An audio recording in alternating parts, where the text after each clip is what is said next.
Gabriel, I know that we've been on this trip the last month, and you're in the midst of transition. You're starting. You were in school for the last couple of years, and now you're transitioning into full-time ministry. What are some of the key things that you've learned, life lessons that you really picked up in this time? If I have to say, three of the most important things that I've learned in that is, first of all, is to zealously still pursue intimacy with the Lord, to pursue your time alone with Him, to pursue just knowing Him alone, not just pursuing ministry. I think I told you this on this trip as well, is that I gave my life to Jesus, not to ministry, and it's pursuing Him and protecting that. And then secondly is just on one of the teachings of Randy that he always speaks about is the ways of God. And being able to see where God is moving and partnering with what the Spirit is doing. I think that is one of the things that's almost, I felt in my life, giving me a fast track with a lot of the ministry, is being able to discern where the Spirit is moving and jumping and agreeing with God's sovereignty and running with what He is already doing, and not necessarily running into a brick wall the whole time. And the last thing that is more a practical thing, but I think almost one of the most important things, is discovering what is your weaknesses and your strengths. If you're an amazing people's person and you have a really pastoral gift, but you're not good at administration or stuff like that, get people around you that are good in that. Get people around you that are good at what you are weak in, and surround yourself with people that not necessarily always agree with you, but will speak the truth in love. I think having those covenant relationships of people that have different gifts than you is something that makes ministry and life in ministry something that is a lot easier, and it is something that God created the body for a reason. And it's important that we understand that we were made to work in unity with other people. Another thing is, what have you really learned to guard jealously in your life, to be able to steward that flame? Because I know that there's so much needs that are out there. What have you learned is as a key place in your life that you really need to value and steward in that kind of way to sustain your walk with the Lord in the long run?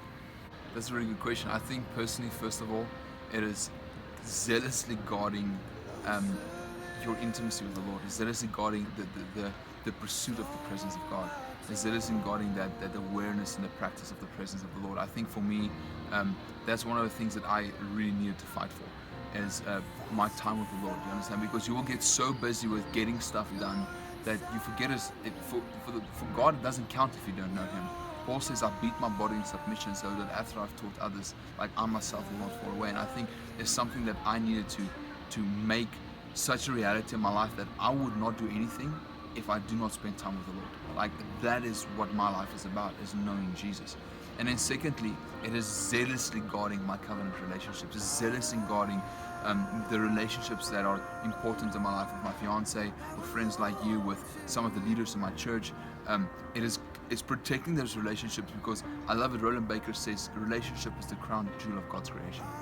And if there's one thing that I think the enemy attacks in Christianity, it is relationship, and relationship especially that advances the kingdom and shows the world about God through how we love each other. So I think those are two things that I've learned more than anything to zealously guard in my life.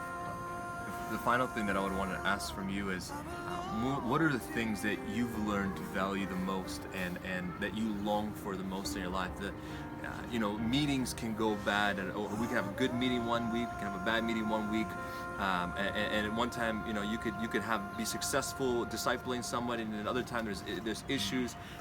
If your hope is planted in something like that, it's easy to get discouraged and disillusioned. What have you set before you as the ultimate prize in your life? Something that you long for the most, that helps you keep an eye focus on the important things in ministry, to stay away from things like burnout and disillusionment? That's a great question. I don't think there's almost, I want to say, just one answer, but if you have to say one thing, it is remembering that you are loved by God. Like, unconditionally loved. Like, I'm a son before I'm a pastor. I'm a son before I am anything else. Like, I'm a son before I'm in ministry. And remembering that I am stupidly, ridiculously, lavishly loved by the Father.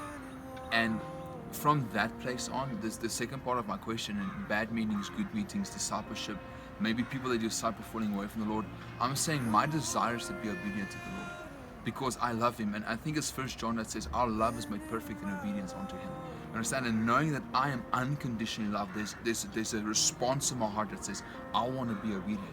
And so a lot of times in ministry, you'll feel this weight from people that they want something, But when you hear the word of the Lord or God speaking to you about going in a different direction, the question is, will you miss God like Saul did and say, I'm going to please the people, or are you going to go for Him even if it displeases them?